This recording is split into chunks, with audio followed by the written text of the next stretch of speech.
Hey, everybody. Good morning. I am your host, Felipe. You're listening to the Total Basis podcast. And with me, as always, it's Sean Flannery. Sean, how you doing this morning? I am good. We are here.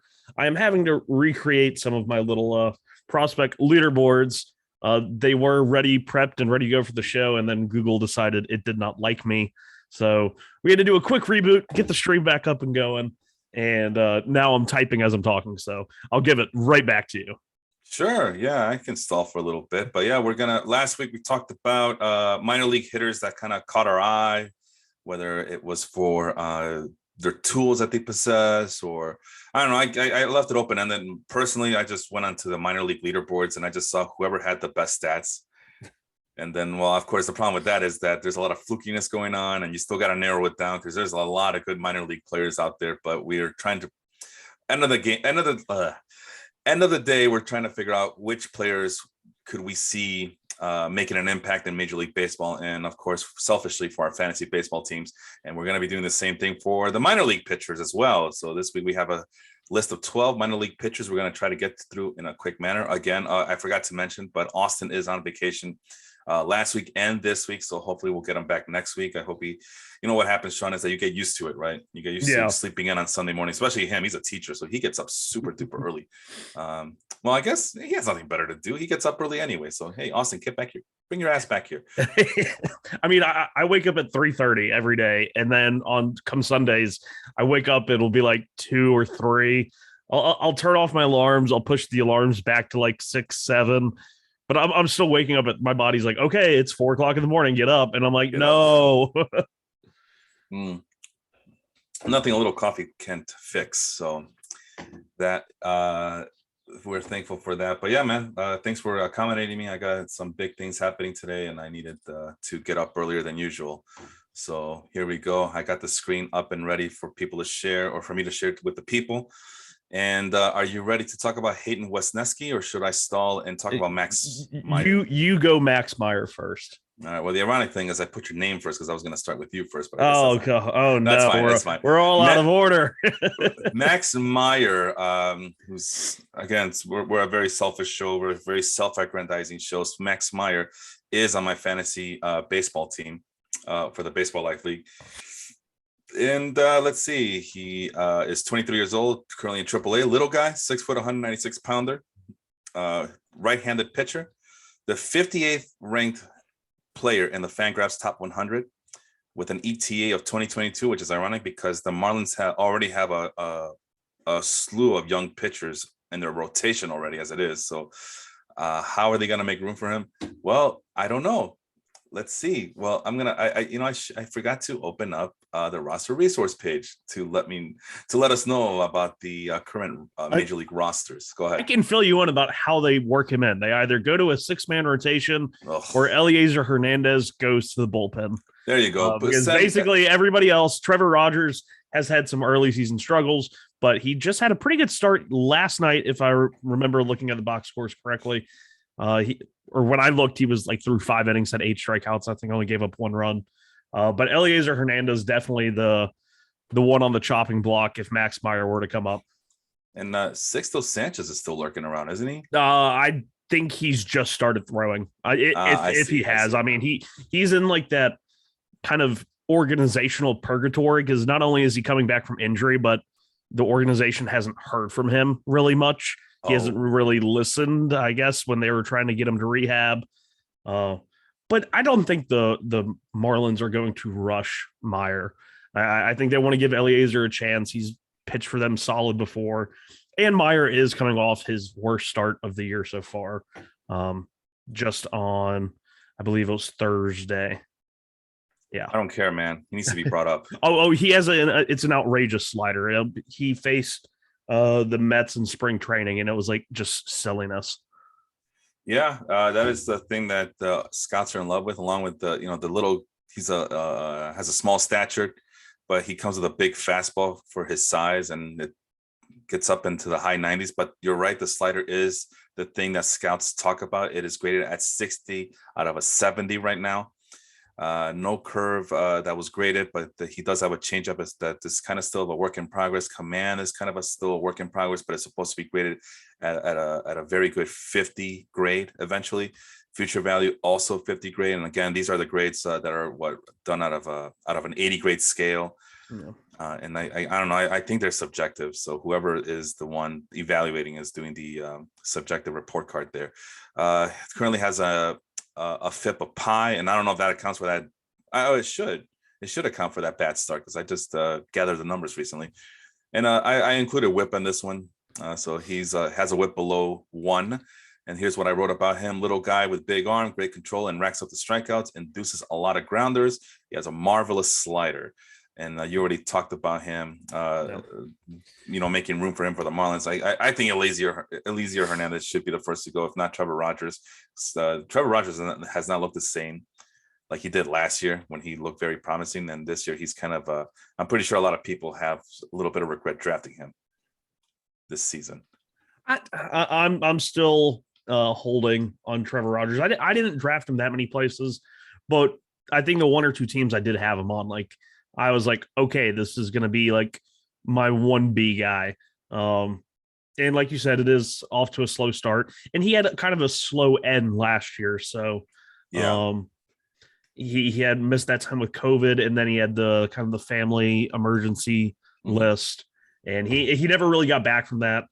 But we'll see. I mean, Trevor Rogers is still only 24 years old, and his first, real season was great. And it was a lot of innings for him too. That was a big jump in innings.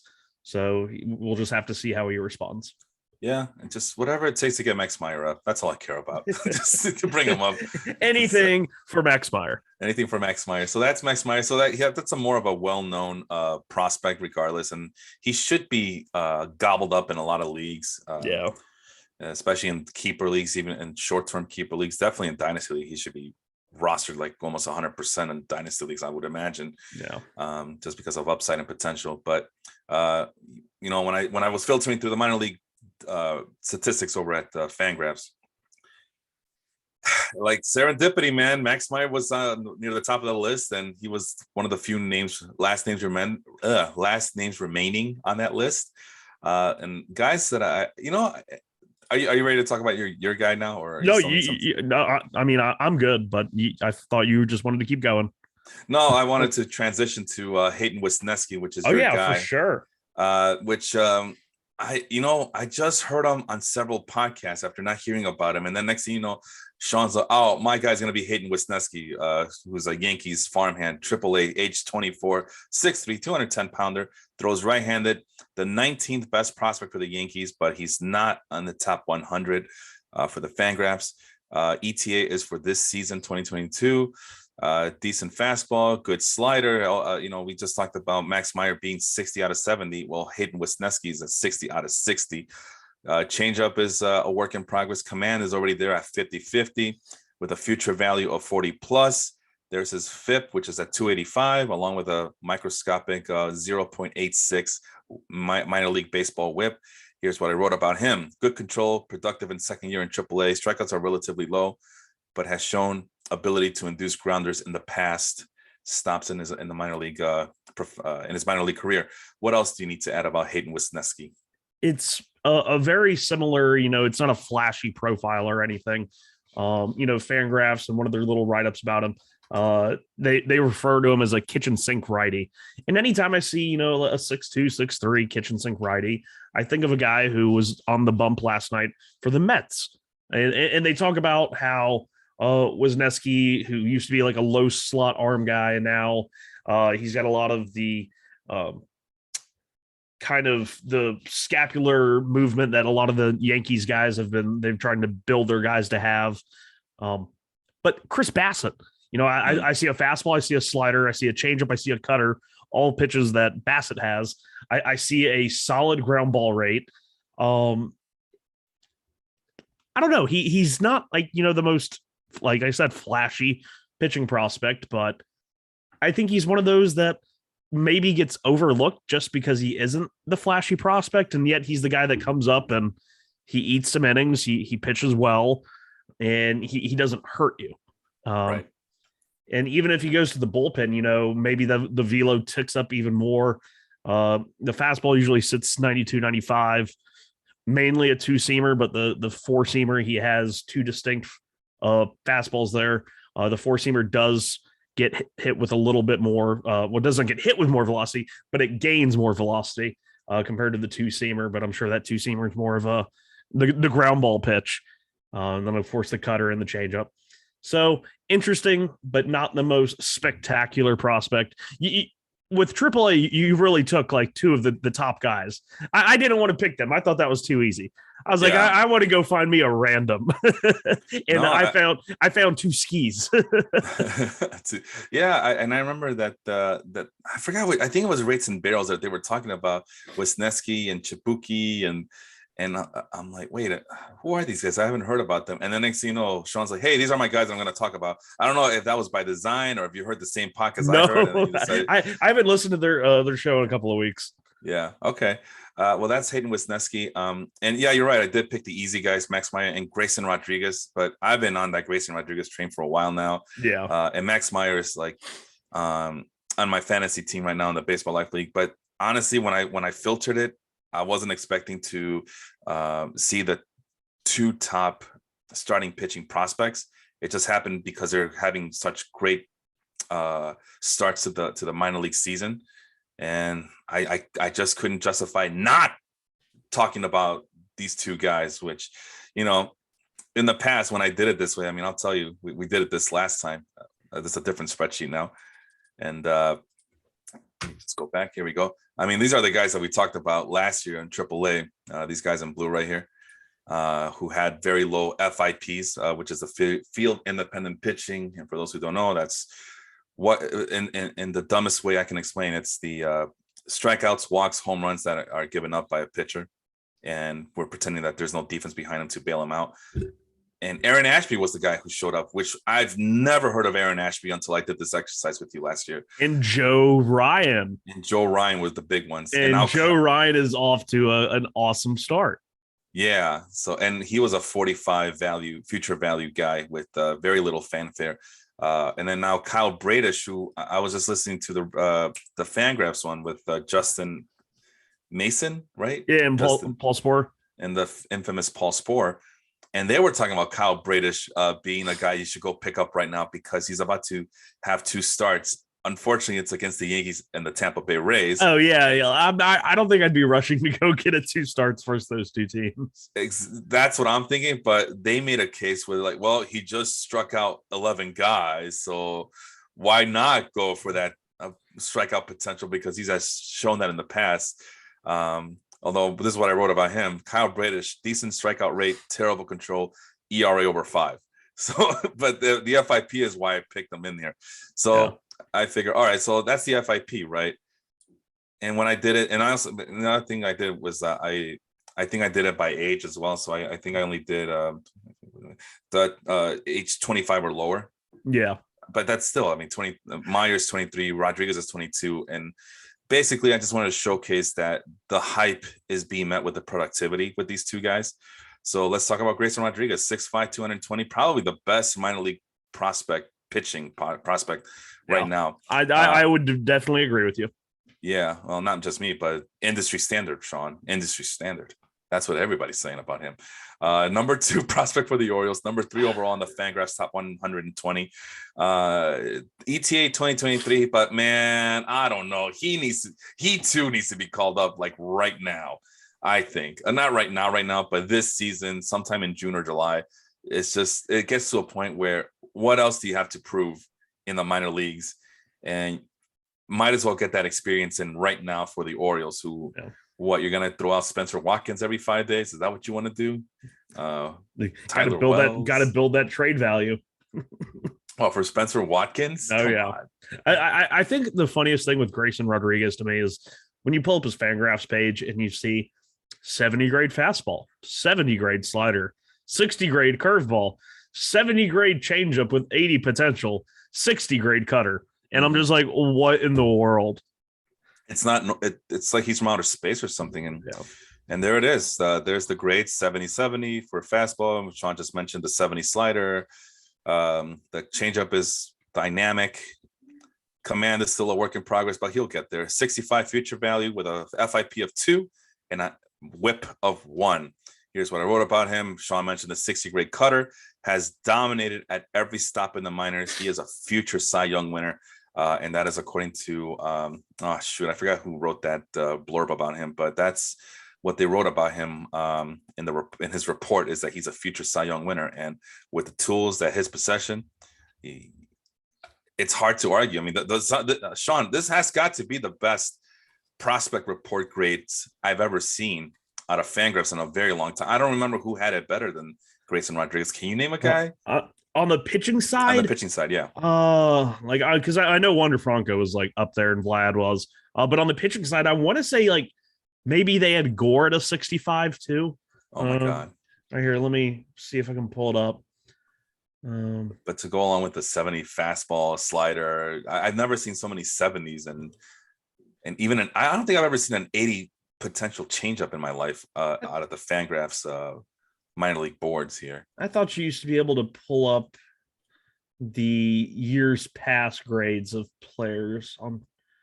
Where do I do that? Because now Gore's at a 50, but I want to say that there was a time where I think they had both his slider and curveball as like a 70 to go with his 60 fastball, and I think it was like 50 out of 55 command. But yeah, I mean, Gore's off to a nice little start to his major league career after basically plummeting off the face of prospect rankings. But he's not on this list because he's already in the majors.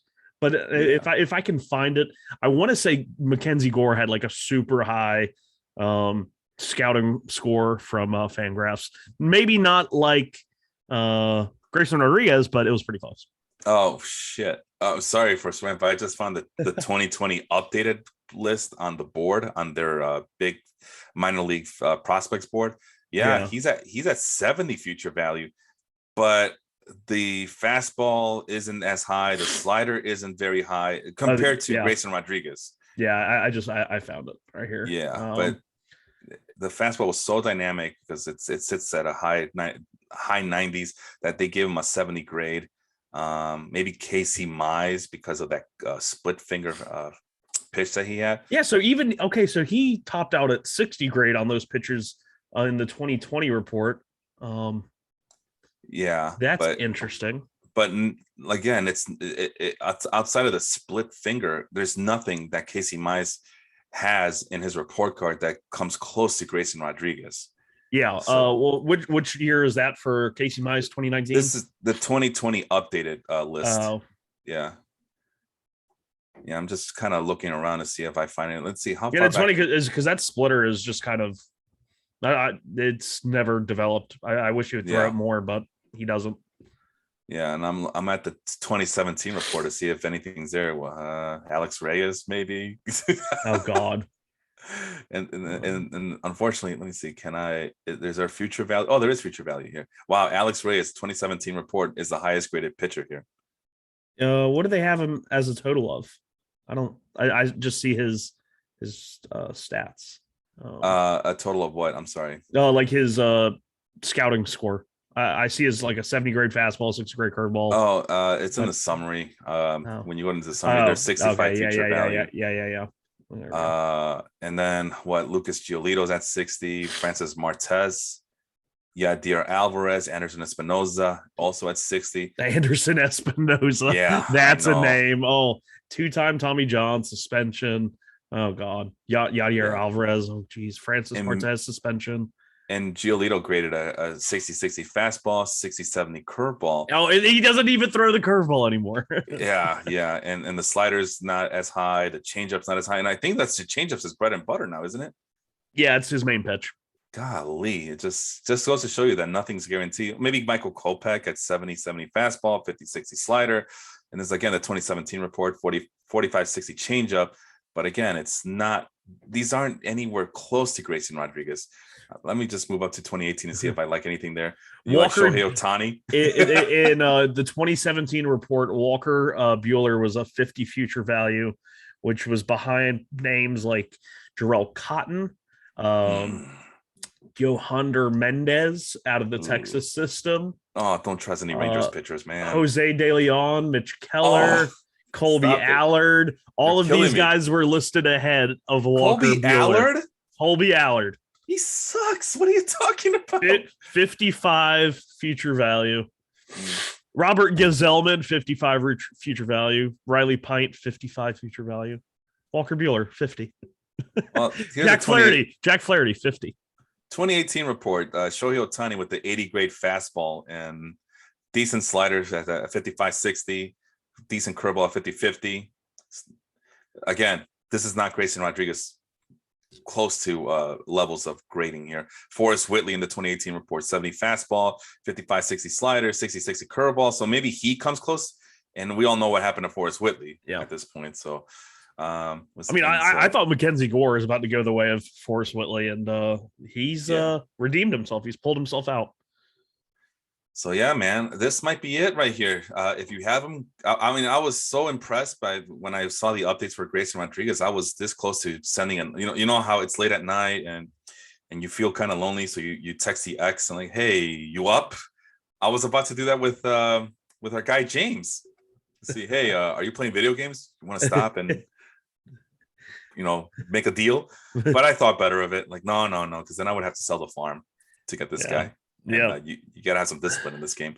But Grayson Rodriguez. I mean, you're seeing that I'm gushing over him, but do you see it the same way, or do you see some flaws in his game? Do you see Cy Young in his future? What do you think? I don't know.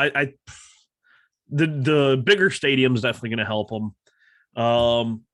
I think they would be in their right mind that anytime he starts, Adley Rutschman's catching him, which they could be doing right now. I don't know. But I think I read that they were reunited recently. Yeah, I feel like they just need to. I mean, because he's not a super young prospect, I don't believe. He's 22, so on the younger side. But you want to throw, like, he has a certain number of bullets. I don't think he's had Tommy John or any sort of major surgery yet. I don't think so either. Get him to the majors. Like, don't waste the bullets that he has now pre-surgery. Yeah. I mean, because I'm not saying that he's going to have surgery, but he likely will. I mean, that's what these guys do. Yeah. And it's like, I feel like you're wasting it in AAA right now. Yeah. Like, I understand that there's some polish that needs to be done. There's some refinement that needs to be done, but yeah, you can't, if I'm the Orioles, you just cannot keep this guy in the minors just to prove what exactly? That he's good. I mean, we know he's good, and to see how he'll bounce back against guys who are never going to make it to the majors. I mean, I don't know, man. I mean, that's why those guys are in charge of Major League Baseball teams, and I'm not. I mean, I'm the same guy who thought Jared Kelenic was ready to go out of spring training last year, and now he's going to go, second time back down to the minors? Second time demoted. Yeah, so people are already giving up on him and calling him a bust, and he's only 22 years old, just like this guy, just like Grayson Rodriguez. So, and I know both of us are pretty high on Jared Kelenic, so don't give up just yet. Just keep an eye on him. And hey, we talked about this in the Baseball Life Facebook group this week. People give up on Vladimir Guerrero too after 2 seasons in Toronto. So you never know when these guys. And it's especially people don't realize that. Jared Kelenic only had 51 games above A ball in the minor leagues. 51. He had 21 in Double A at the end of 2019, and he had 30 in 2021 at the beginning in Triple A before he got called up. And he, was utterly dominant, more so at the Triple A level because, PCL. But yeah, 51 games in the high minors. And he comes up and he struggles, and we're like, and we wonder why.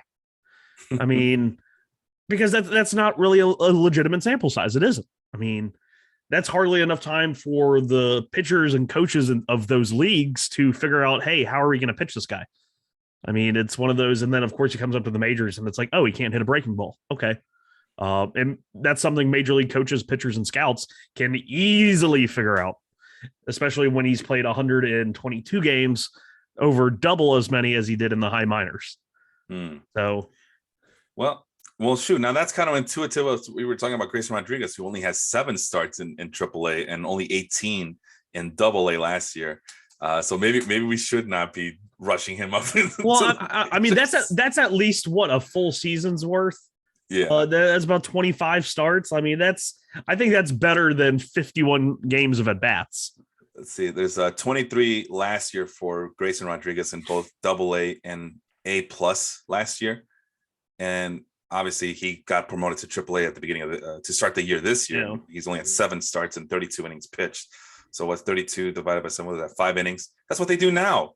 That's what they do now in Major League Baseball. 5 innings. That's all you can ask for. Yeah. In the minor leagues, it's like it's a strict pitch count. Like you maybe get the 5 innings, but it's more of like you see them if they get into trouble in that 5th inning, they don't even finish at half the time. More so in the lower levels of the minor leagues, that's when you see him just the starter goes out and he pitches for 3 innings, and you're like, okay. Just a quick shout out to Corey, big wrestling guy that he is. He woke up this morning with us, and Melvin, who's already talking garbage to our guy Carlos, who's a Floridian Mets fan, and it looks like Carlos might go down this week in the podcast league. So we'll see. He's undefeated right now, but Melvin has him up against the ropes. All right. Speaking of the Mets, Thomas, how do you pronounce his name? Szapucki? Szapucki. That's Sean's guy. I got 2 keys. I got Wisniewski and Szapucki. You know, between the two of them, they can bolster the Polish baseball team, national team, I should say. Szapucki? Yeah, Szapucki. Szapucki, 6'2", 181. Lefty. We got a left-hander in the we had. Well, I mean, Grayson Ruiz is left. No, he's right-handed. Oh, no, DL Hall's the lefty. Yeah, the DL Hall's the lefty. Yeah, I always confuse those two. I always think DL Hall's the righty and Rodriguez is the right lefty. But no, Thomas Szapucki. This is a guy who is like Shervian Newton from last week. He used to be, one of the top organizational prospects, had a legitimate 70 grade slider. And if you look at his first few numbers in 15, 16, his stops in rookie ball and low A, I mean, it's like silly strikeout numbers. K per 9's north of 14 area, 15. And then he got hurt. Then he got Tommy John. He came back, and it was one of those kind of arduous returns from Tommy John. Missed most of 17, missed all of 18. Didn't come back till late in 19.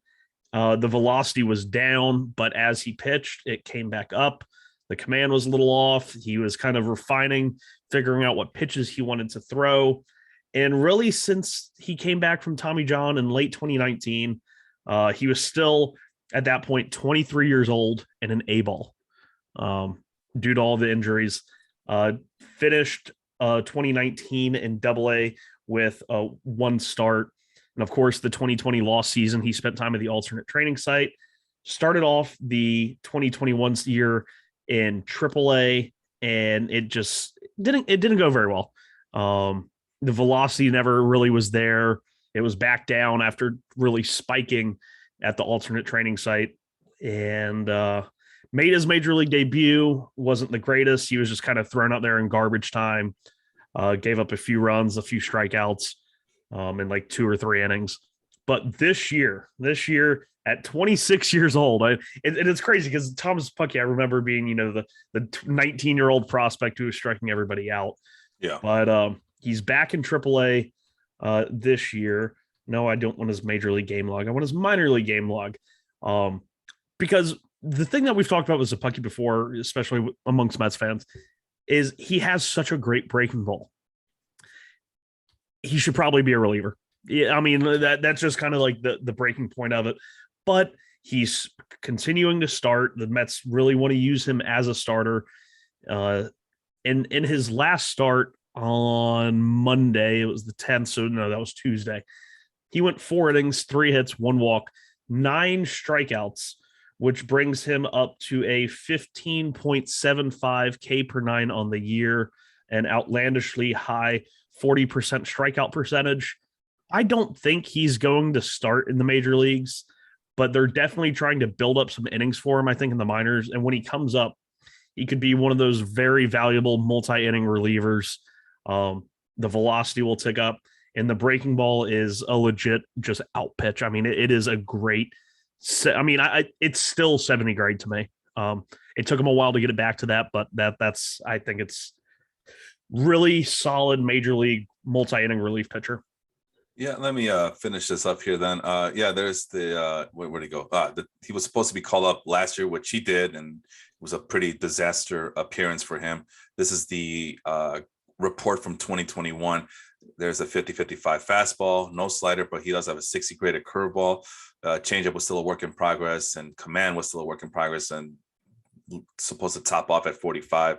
Future values at 40, 225 FIP, along with $1.50 whip so far. And that's what I wrote about him. Inconsistent strikeout percentage in the minors. I did see like there was some stops where he was below 10 K per nine, and other times he was above 10. So it just kind of seemed up and down. Let's see. But right now he has a 40% strikeout rate in 2022. He's also been inconsistent with the walks in the minors before. Like I see some double-digit walk rates as well throughout his stops in the minors. Is he a fly ball pitcher? Because it looks like where's his batted ball data? It looks like he was shoot. I lost it. There I mean, he's not a high ground ball guy, but it's not like an extreme one like another guy I have on this list. Yeah. Well, right now he's a 41.2% fly ball rate, which is the highest it's been. Double A in 2019. I'm pretty sure that was a short stop. Not short stop, but just a quick stop. Yeah, only one game started in 2019, so that doesn't count. But yeah, right now he's at 41.2% fly ball rate. Again, which is higher than his ground ball rate. So therefore, he's a fly ball pitcher for now. And yeah, I mentioned he was shelled in his lone appearance in the major leagues in 2021. But yeah, I was going to ask you if like when I was trying to figure out what this guy was, he just screams relief pitcher, and you just mentioned it right there. And then looking at the Mets' current starting rotation, if he's going to make it to the majors this year, it's probably going to be as a bullpen guy. I mean, take your poison, Trevor. Let me ask you something, man. Trevor Williams or Thomas Zabuki? I mean, for a guy that's you're going to use for like long relief, I'd probably lean Williams. But if you want to bring up someone like Zabuki and use him as a opener consistently, that way he's not sitting in the bullpen, not pitching for forever. Because that's how he got used last year. When he got called up, I think he sat in the bullpen for like 6 days. And then they're like, okay, we need you to go pitch this garbage time. We're getting killed. And they just left him out there to dry, and he ate pitches. He did what that long relief is supposed to do. Right. But if you use him consistently in front of someone like Carlos Carrasco has had trouble in the first few innings as a Met, and then you get two different really nasty arm angles from Zapucki coming from the left and then Carrasco coming from the right. I could see Zapucki being a guy that is, like one of those openers, like almost dedicated, pitches like twice a week.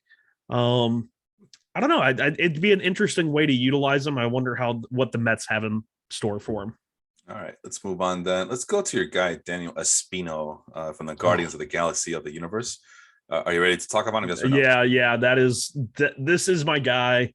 I have been in on him since he was drafted, and he has just, his career is video game numbers. Yes, they are video game numbers against the computer on rookie, and you have cheat codes active. It is just the silliest stuff in the world. He was drafted in the 2019 draft, 24th overall by the Cleveland Indians. They were the Indians then. And he made 6 starts, only pitched 13 innings. So, just getting his feet wet in professional ball at 18. Oh, yeah. He was a prep right-hand pitcher, a profile I loathe. I think it's like the scariest thing to get because it's just, you can get them anywhere and then they usually don't work. I'm sorry. What now? A prep right-handed pitcher, like a high school. Gotcha. High school. There's so many of them. And it's like everyone has the high velocity and then they lose it after 2 outings in the minor leagues, and you're like, oh, I guess they just throw 94 now. But Daniel Espino is not that guy. Smaller framed. He's actually, I think, grown a little bit since he was drafted. He's listed at 6'2", 220 now. And I just want to point out once again, just like last week, Sean picked up all the big guys, and I went with all the little guys except for Grayson Rodriguez. What is going on this year? It's bizarre world where where I pick the little guys and Sean picked the big guys, and it's usually the reverse in years past. So I just wanted to point that out. Yeah, 225. He's a big boy, man. Yeah, when he was coming out of high school, they were actually concerned about, like, I think the weight. So I think he's added weight. They're worried about it in terms of health related issues. But 2021, of course, Espino comes out in 2020. I will correct myself. He made 9 starts in 23 innings, lots of strikeouts, loses 2020 to COVID, comes back in 2021, makes 20 starts, throws 91, almost 92 innings. And his K per 9 in A ball was 13 and a half. And then in high A ball, where he spent the other half of the year, 16.16. What? Out of a starting pitcher? And it doesn't end there, because he comes up, he's in Double-A. He is advancing levels in Double-A this year, 4 starts, a K per 9 of 17.18, and an even more impressive K percentage of 51.5%. And I watched a couple of his minor league starts. I mean, I literally get minor league first pitch, the minor league at bat at, basically, just to watch like Espino starts and like other top prospect arms. But I watched his, and like he struck out, I think, 10 in a row twice. Or 10 out of 12, like 11 out of 15. Yeah. And now he's currently on the IL, a slight knee issue. The arm is fine. It was just a little bit of discomfort. And of course, they're not going to take any chances early in the year. But yeah, I watched. Yeah, go for it. Last year, when you do the qualifier for 40 innings pitch in high A last year, Espino led the league in K per 9 at 16.16. Other guys that we talked about on the show that show up on the top of the leaderboard here, guys like Cade Cavalli. You remember him, right? Asa Lacy, who we talked about constantly, and Matt Brash, who that was your guy at the beginning. Those are the only guys I recognize here from high A. But yeah, he led. If you drop it to 40 innings qualifier, he led the entire all high A in K per 9 at 16.16. Yeah, so that's crazy. Okay, where I just had a page pulled up, and now. And by the way, he was the youngest guy. He's also the youngest guy in the top 30 here. Yep. Jesus Christ. Yeah. Really. Go ahead. I'm sorry. Yeah, I was saying he just turned 21 back in January.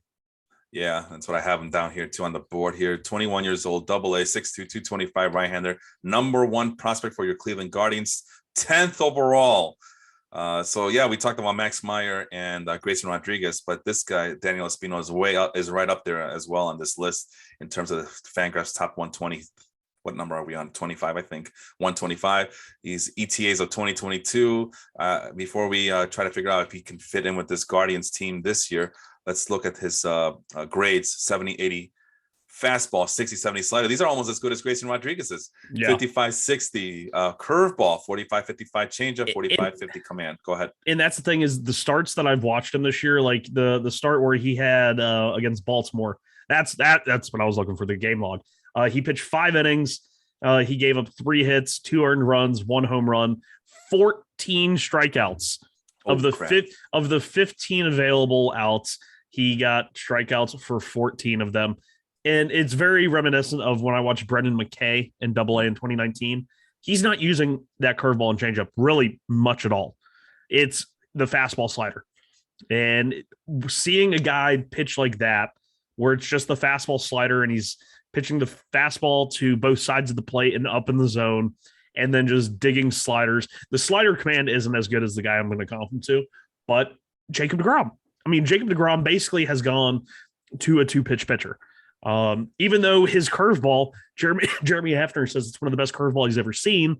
The changeup was always a great pitch for Jacob deGrom, but he doesn't have to throw him. He'll throw the occasional changeup versus the lefty, but I remember in spring training this year, Max Scherzer was yelling at Jacob deGrom from the dugout, and I guess he was teasing him to throw a curveball, betting him that he would not throw a curveball. And Jacob deGrom went out there first pitch of the inning and just throws a nasty curveball that just locked up the batter, called strike. And then Jacob deGrom looked over at the dugout and just started laughing. And I'm like, this is like he is not human. Like that, you can have such a great pitch and never really throw it. But yeah, Espino, definitely that fastball slider are crazy good. Once he starts facing more advanced hitters, I'd like to see what the changeup and curveball actually look like. Because in the starts I've watched, he doesn't throw it all that much. Yeah. Well, he's supposed to have a future value of 60, 308 FIP, 0.71 whip. Here's what I wrote about him. Ridiculously high strikeout rate. I mean, we just talked about it. #1 in the league last year when you dropped down the qualifying innings pitch. Has shown great control since high A. He's a fly ball pitcher so far in 2022. I'm looking at the roster resources to see who, because they're saying 2022 ETA, which sounds crazy to me. I was hoping for it until this injury. But you have to think that his innings total from last year came out to about 92, 93 innings. I wouldn't expect them to let him throw more than like 125 or 130. He's at 19 so far. He's going to come back from this injury. He's a guy that I wouldn't mind just skipping AAA altogether. Wow. Because I think it's just a stuff thing.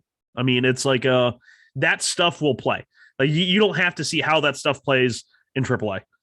Even if the curveball and changeup aren't as advertised, he's going to get outs. And with a somewhat deadened ball, because he has given up. Basically, that's how he's given up his runs so far this year. Is he's allowed 4 home runs in those 4 starts. But if he gets to use the MLB ball, that's dead as hell. I don't think he gives up any runs. Like it's like all the fly balls are just going to be lazy outs, and as long as Ahmed Rosario doesn't go crazy and actually catch the ball, and Franmil Reyes can catch the ball, like, or whoever's in right field for them right now. Like God, yeah, he could be like George Kirby this year. Yeah, there you go. All right, let's move on to Reese Olson, Tigers farmhand. That's my pick. 22 years old, AA right now. 6'1", 160. Geez. I mean, when I said I picked the little guys, I really meant it. I mean, some of these guys are really scrawny here. Right-handed. He needs some milk. He needs some beef. Where's the beef? Where's the steak? Where's the chops? He's a 6th ranked pitcher for the Tigers right now. I mean, we've seen this act before from the Tigers, and they have not been very prominent in when they get called up, except for maybe Tariq Skubal. But when they have guys like Casey Mize and Matt Manning, this is kind of disappointing. But Reese Olson, just another guy in a long line of Tigers pitching prospects. ETA of 2022, just like Espino. The grades are 55 fastball, 60 slider, 50-55 curveball, 60 changeup, and the commando is still a work in progress. 30 out of 30-40 grade there. 45 future value, despite the fact that his stuff looks pretty good right now in terms of the prospect grade. Yeah. And there's the whip, the FIP 294, 103 whip. He was the 395th overall pick, 13th round. I forgot what draft it was, probably 2018 draft.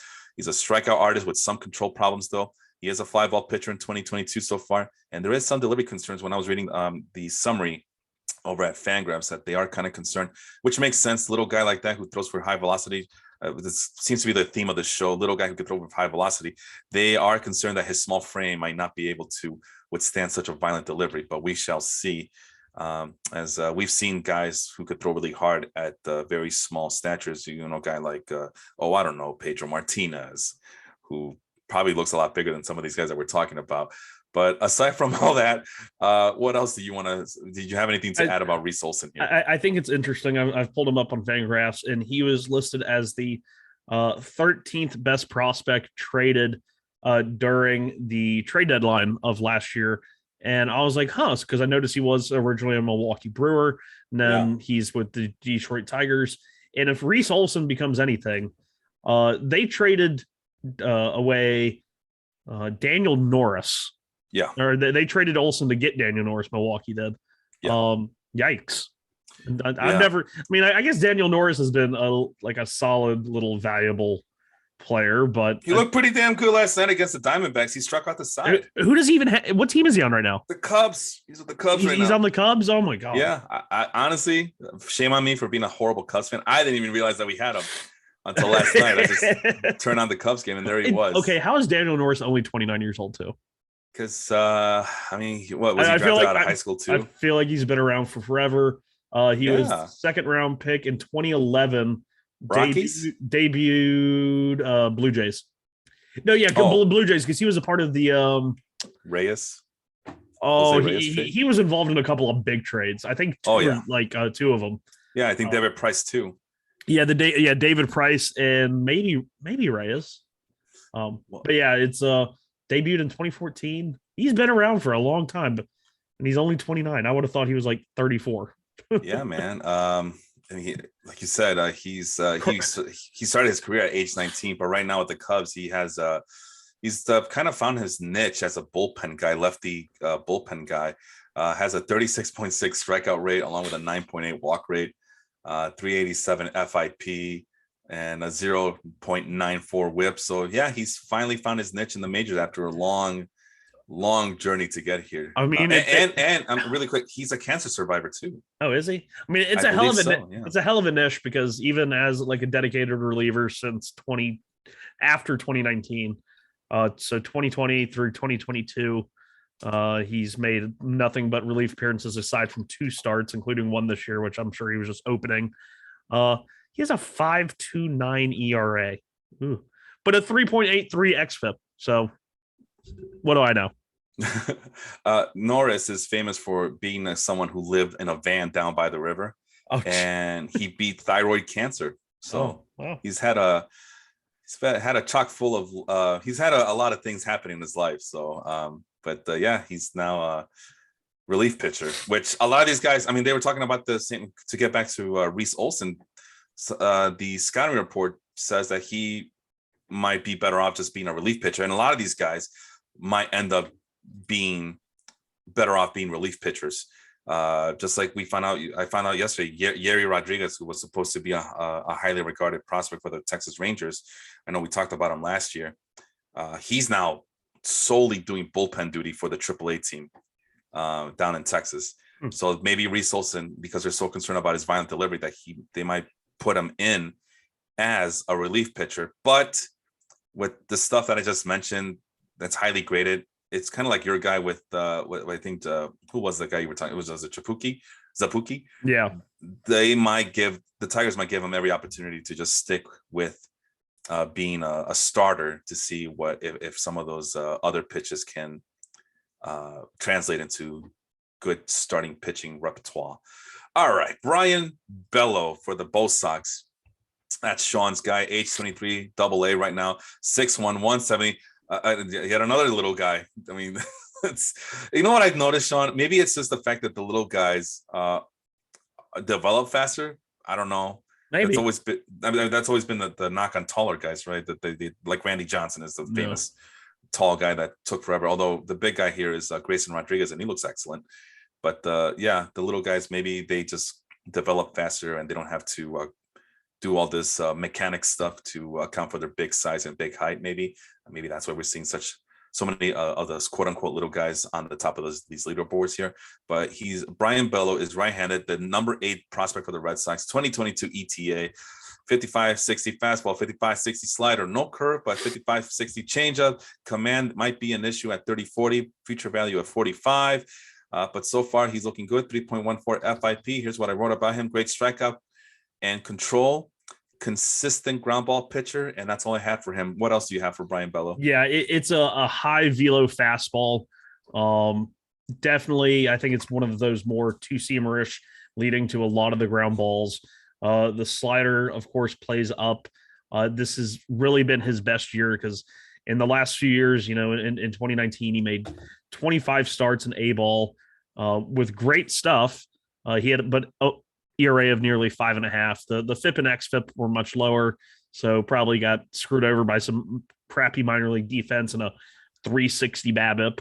But you take the good with the bad. But since 2021, the K percentage has been over 30 consistently.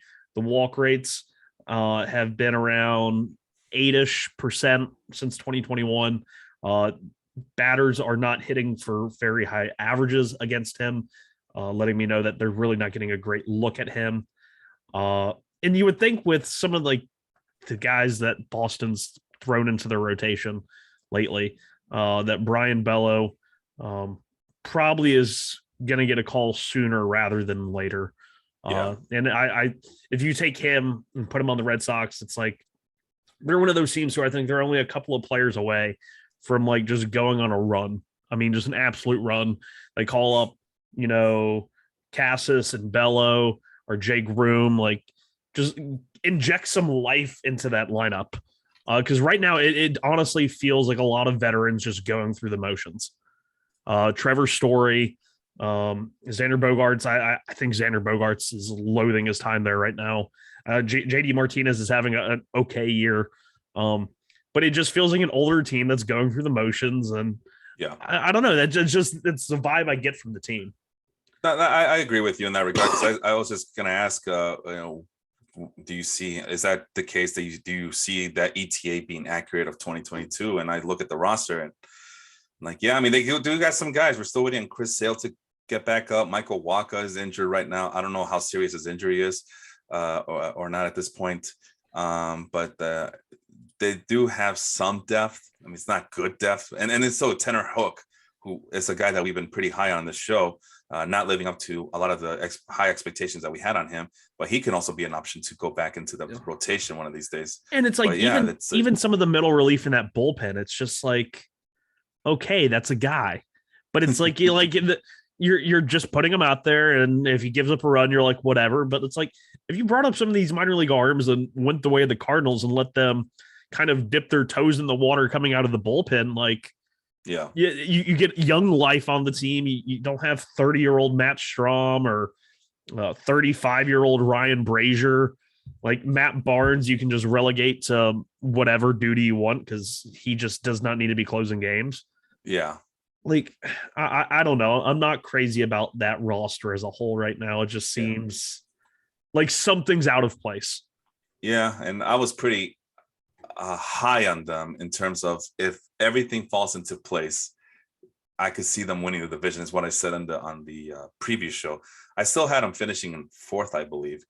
But a lot of those arms that you just mentioned, I actually kind of like those guys. But so far, they have not been very productive this year. So maybe there is something. I mean, you got nothing to play for at this point. If you're worse than the Orioles, you're in deep trouble here. So I wouldn't mind seeing a guy like Brian Bello see what he can do out of the bullpen and hopefully in the rotation. But we'll see. But go ahead. Brian Bello and Jake Groom, and these are all guys that are already on the 40-man.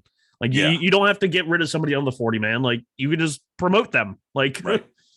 Also, I forgot that Roster Resource updates their minor league baseball players and rankings. And I don't know what formula they use, but it seems like it's more production based than subjective or scouty based. Mm-hmm. Right now, Brian Bello is the 30th best prospect in the minor league baseball according to the Roster Resource grade here. And number 2 in AA is what I see. Oh, sorry, that's number 2 AA in terms of innings pitched. So I guess that doesn't matter. But 30th overall, I mean, that's pretty darn good, especially for the Red Sox who have nothing else going for themselves right now. Yeah, okay. For sure. Here's a team that has a lot going for themselves. Taj Bradley for the Tampa Bay Rays. Felipe's pick, 21-year-old AA, 6'2", 190. Some of these guys, 190, 180, 160. Do they not feed these guys? Wasn't that a big thing too? That, man, we need to be fed. We need to have money for this. Anyway, number 9 prospect for the Rays. His ETA is 2023, and with the Rays, it might be even longer than that. So, but he is a very interesting player. 60, 65 fastball. Slider is in the 40s, so that's nothing to brag about. Changeup is in the low 30s. It is 30, but potential to be 45. Same thing with the command. It's a 45 plus future value. Currently in AA, 309 FIP, 0.79 WHIP. Former 5th round pick, 150 overall draftee. Steady strikeout guy and has improved his control over the years. But it is the Rays and Taj Bradley. The lack of secondary pitching is being graded highly makes me think he's a future bullpen guy. But is that the way you see him?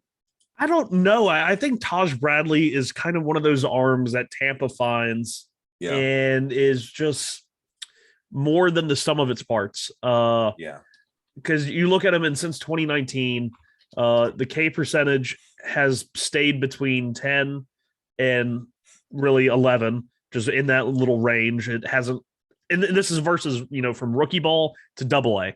So it's like, even though he's facing advanced competition, like he's keeping it. And then since 21, the walks per nine have been 2.7, 2.7, 203. So it feels like he's getting better as he faces the more stiff competition. Mm-hmm. I don't know. I don't know. He's a weird, like he's a Tampa arm. I mean, Tampa will find these guys. This was a 5th round draft pick in 2018, so relatively high, but not crazy high. And they just seem to just ounce, milk every last ounce of, production they can out of some of these guys. And I know we try not to care about results, in the minor leagues. It's more about, a process. But with a lot of these guys, the only way we can look at them is through a scout line or through a little 30-second video from a video home camera, like 10 rows back in the stands. But I give Tampa the benefit of a doubt here. I think they might be onto something with Taj Bradley.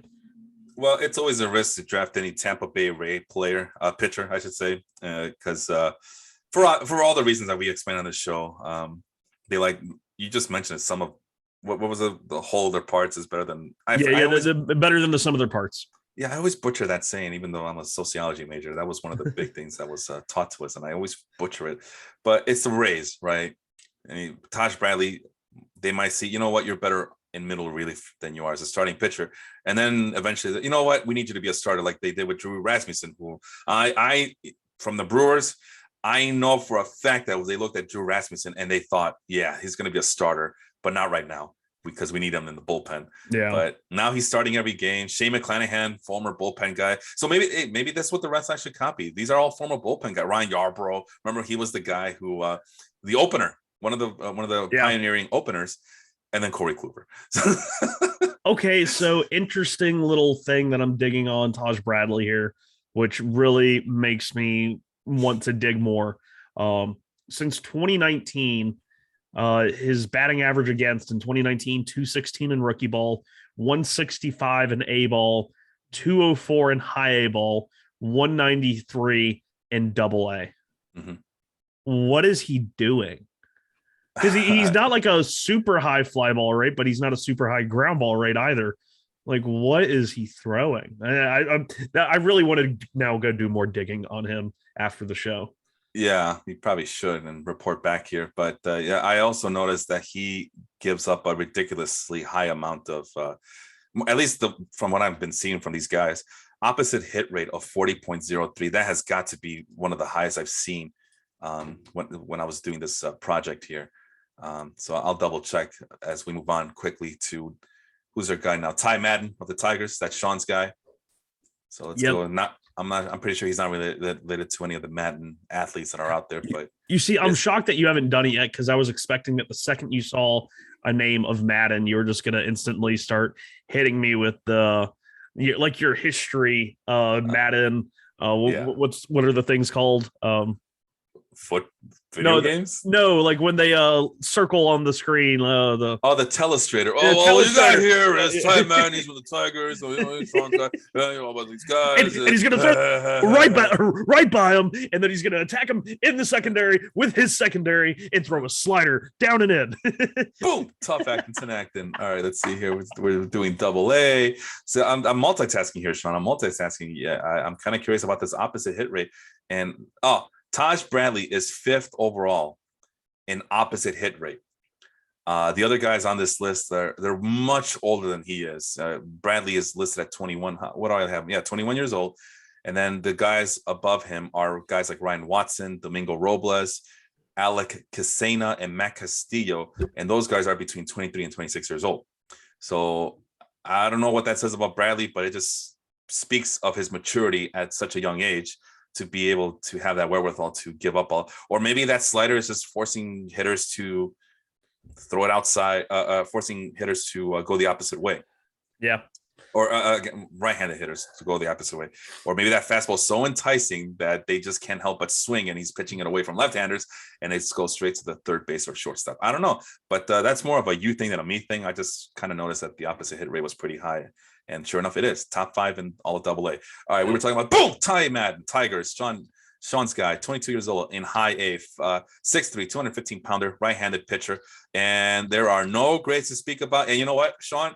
I wanted to talk to you about that really quick because my guys, when I was doing the filtering over on the Fangraphs, there was a lot of guys that did not have a grade. And the reason I went with the guys I went with on this list is because they did have the grades and the other guys didn't. That's like I said, I don't know much about these guys. I mean, we're talking about bottom of the bottom here. I mean, and even Ty Madden, I'm pretty sure you're going to give me a reason as to why you picked them, a very good reason as to why you picked them.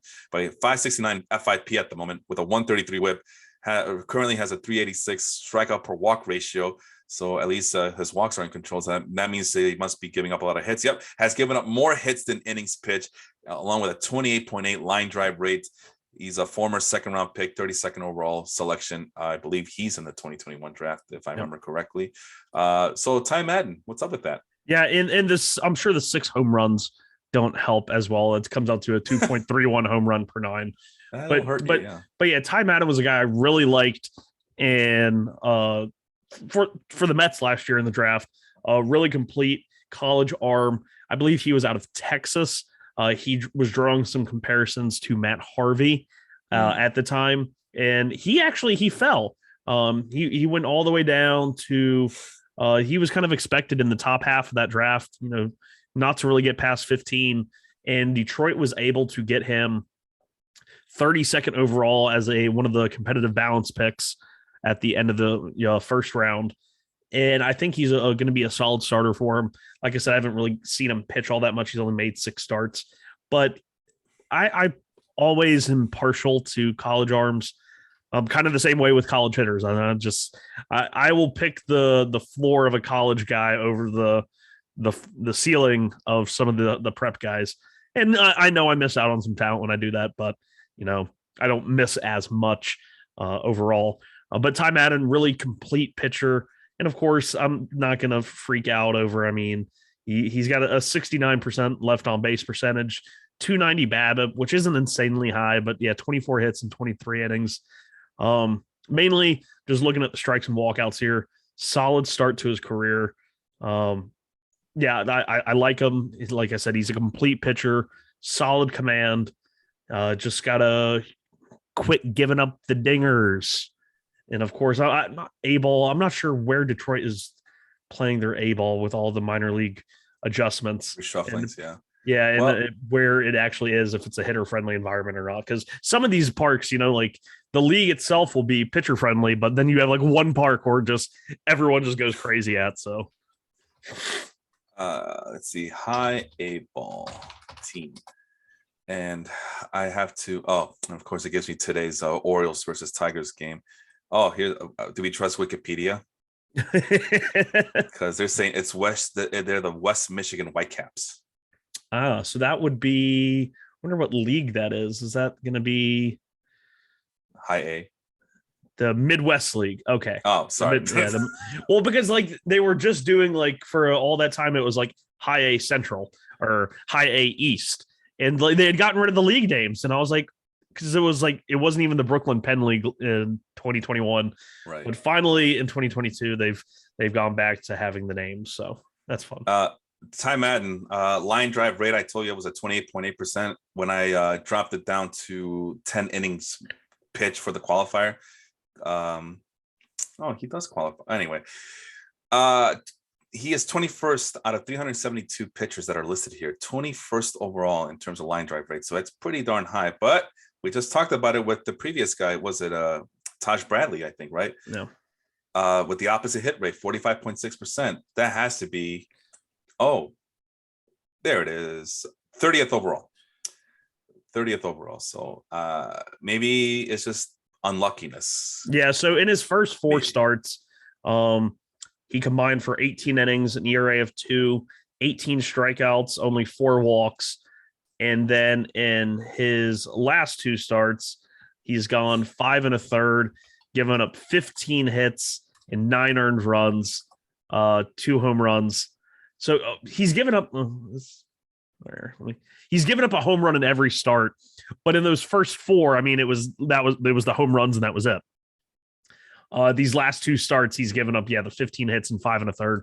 So it might just be a little sample size in the last two starts, kind of shading over his first 4 starts. But like I said, I like him. I like the reports that were coming out on him in high school. Just like a solid, complete pitcher. Because I want to say it's a 4-pitch mix, slider over curve, but he throws both, and fastball changeup as well. So. Also on that list of the as I have like way too many windows open now, I see a name of Cole Percival for the Dodgers. Any relation? I believe he is. I'm trying to open up this LA Times thing, but it wants me to okay, they want your money. They want my money, yeah. So I'm trying to I did see crap. Let me see if I can reopen it really quick. I thought I saw the headline just like his dad, and I want to make sure that his dad is son of Angels Troy Percival. Yeah, yep, there you go. That's a relation there. Maybe we should have talked about him instead. Troy Percival. So yeah, man, that's we're now at that point where we're starting to see a lot more of these sons of Major League fathers, and Cole Percival, 31st round selection in the 2017 June amateur draft, 922nd overall. You think he's gonna be good one day? I mean, what was Jacob deGrom? Jacob deGrom was 9th round. Seth Lugo was like 30. I think Seth Lugo was in the 30th something round too. Oh, okay. So and he's a big boy too, 6'5", 220. So maybe he's just taking a while to develop. But yeah, there's numbers are nothing to brag about right now. Like nothing to brag about right now. So that's Cole Percival. All right, we're finally done here. Who's our next guy? I'm lost. Let's go with Calvin Ziegler of the Mets. 19-year-old A-ball, as I'm kind of up against the clock here. 6 foot, 205-pounder right-handed pitcher. Again, no grades to speak about. 271 FIP, 0.99 whip, selected in the second round, 46 overall, 41% strikeout rate, but he has struggled with control. Has a 3.4 hit per 9 number there, so he does not give up a lot of hits. He's a fly ball pitcher. I'm pretty sure that has a lot to do with it. Is that the guy you were talking about? Oh, I got a fly ball pitcher here. No, Espino was like the extremely high fly ball. Espino, when he does give up contact, it's a lot of fly balls, and hence why he had a kind of high home run rate so far this year. Oh my God, we still got 2 pitchers to go, don't we? Yep, my guys. Crap. All right, go ahead. Okay, so Calvin Ziegler's really interesting arm. He was part of the Mets 2021 draft class, and really in the last few drafts, we've seen the Mets kind of go after these pitchers that, one would quote as StatCast darlings. I know there's people out there that just hate that term, but the guys that at a young age have already shown almost just an innate ability to spin the ball without much trouble, without much instruction. Because if they can do that without you having to teach them how, when you teach them how, it's going to get even better. But Calvin Ziegler, really interesting path to the draft. Canadian right-hander who had moved down to Florida and went to TNXL Academy, probably one of those like IMG, I guess, type schools to face better competition. And that led to him getting drafted. I believe it was in the second round, 46th overall. They went a little above slot to get him. And of course, they had to pry him away from Auburn, the little local team. But he is striking out everyone in the world down in A-ball at St. Lucie. Like you said, 14.42 strikeout percentage. And you look at the strikeout totals just by game, and you're like, he has 2 starts of 3 1/3 where he struck out 7, a 4 1/3 where he struck out 9, 5 2/3 where he struck out 9. And it's really the plus breaking ball, fastball sitting up in the zone, and then just hitting them with this curveball that is just insanely good. High spin rate and the whole 9 yards. So we'll see how he does once he starts facing, more advanced competition. But really liking Calvin Ziegler so far. All right, let's quickly move on to my guys here. I thought we were almost done here, but I guess I got 2 more players to go here. Andrew Abbott, 23 age, high A, 6', 180, left hand. So there's my lefty right there. There you go. I didn't realize. I thought I was going to go the whole thing without mentioning any left-handed pitchers on my end, but Andrew Abbott just snuck in there. 21st overall prospect for the Reds. ETA of 2025, which is really weird to see because he's already 23 years old. So he'll be 25, 26 if that ETA is true. Go ahead. No, you're good. Go. I thought you were going to say something. No. 50, 55 fastball, no slider, but he has a curveball, which is potentially at 60 graded. 45, 50 changeup, which is pretty darn good. 30 out of 45 command, which is kind of the low end. Future value 40, 191 FIP, 085 whip. Here's what I wrote about him. 53rd overall draftee, and that's a second round pick right there. Huge strikeout potential with great control, improving ground ball rates, and only has 9 career starts in the pros. So there's a lot to prove for Andrew Abbott, but so far he has pretty much dominated everywhere that he's been. There is a concern with it being a small sample size and not getting much competition, but I know when I mentioned Andrew Abbott to you, and it looks like he got called up to Double-A already. Yep, he made one start in Double-A Chattanooga, 5 2/3, struck out 12, gave up only 3 hits, no walks. Go pick him up right now. Shoot, they might have to adjust. Oh yeah, that I was just gonna say that before you noticed. I was like, yeah, he's already in Double-A, and that ETA's off. Wow. All right, Andrew Abbott. When I mentioned Andrew Abbott, like I don't know anything about high A pitchers, let alone high A. Anyway, high A hitters, let alone high A pitchers. But when I mentioned Andrew Abbott, you could, that's a good one. I almost picked them. So what do you like about Andrew Abbott, really? So, of course, Cincinnati has shown this ability to really develop pitching. And much like Tampa and Cleveland and Houston, they, of course, they had hired Kyle Bodie. He's no longer with them. But, he set up the infrastructure for them to develop pitching. And they definitely are going after those types they feel like they can get the most out of when they traded for Chase Petty in the Sonny Gray trade. But Andrew Abbott was drafted in the second round, 53rd overall. He was mainly a reliever in college. For the first 3 years was always very good, low ERA, good strikeout numbers, good walk numbers, only 6 feet tall. And then he started his senior year and he started, people were like, oh, maybe this guy can be, a starter. Apparently he was coached, and people are worried that he might have some reliever in him, that he might not be a true starter. But even if that happens, I think he will be fine as a bullpen guy. He was coached by none other than Hall of Famer, future Hall of Famer. I don't think he's in yet. Billy Wagner. So another Billy Wagner, of course, is coaching a guy that's only 6 foot, lefty, throws hard. I mean, what could go wrong there? Because Wagner's not in the Hall of Fame yet, is he? Yeah, I'm looking that up right now, but I don't see. Yeah, I don't think he is. No, he's been criminally left out. It's terrible.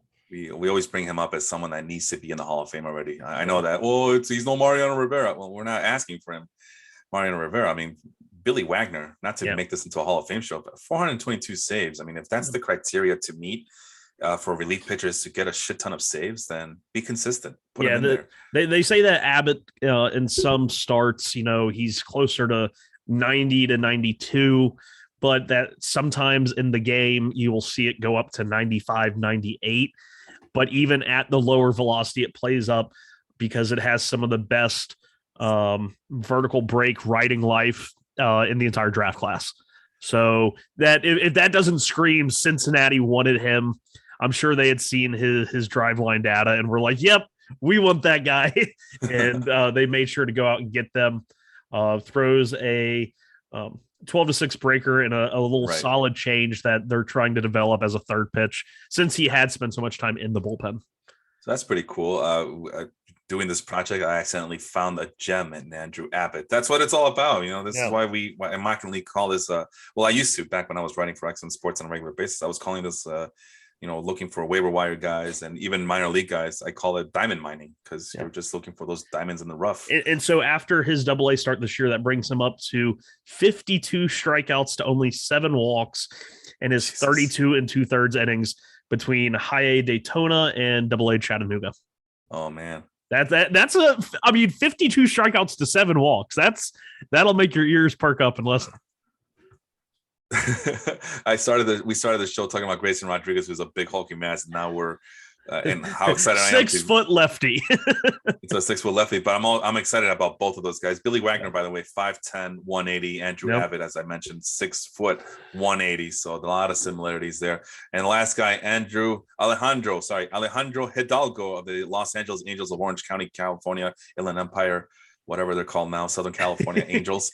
19-year-old A ball, 6'1", 160, right-hander, the 11th best prospect for the Angels right now. He has an ETA of 2024. Fastball is supposed to eventually reach a 50 level. Right now it's at 40. Curveball is at a 50 out of 60 potential, 40 out of 50 for the changeup, 20 out of 45, unfortunately, for the command. 40 future value. Yeah.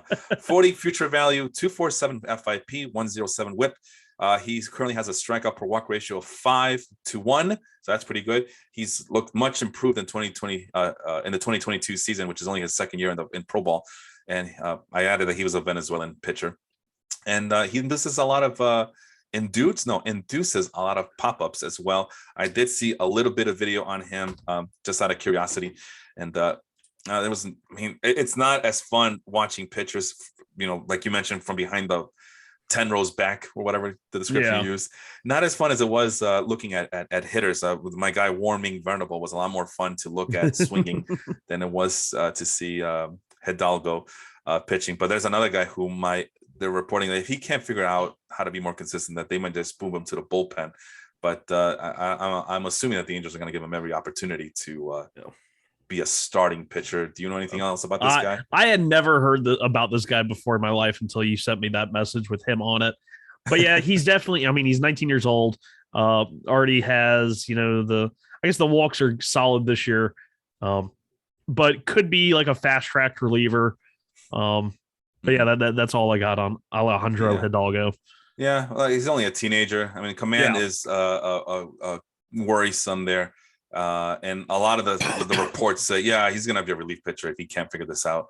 But we'll see. Well, let's calm down on that relief pitcher talk. Let's give him a chance as a starter. Like I said, the few pitches that I just kind of quickly scanned, he did get I'm not gonna say lit up, but I could definitely see that a lot of hitters were able to just hit the ball with authority. He does have a very high pull rate of 59.7%. I'm not sure if that is normal or not, but it doesn't look like it's normal. That's probably the highest I've seen when I was doing this project the other night. And of course, now that I'm looking for it, I can't find it. Wait, is it here? Oh yeah, number 5 in all of A ball right now. Number 5 pull rate at 59.7%. So that is kind of a concern. I don't know if you might recognize some of these names. I feel like we've heard about Luis Palacios before. I don't know if that's a name that rings a bell. But other than that, I really don't recognize any of these other names here.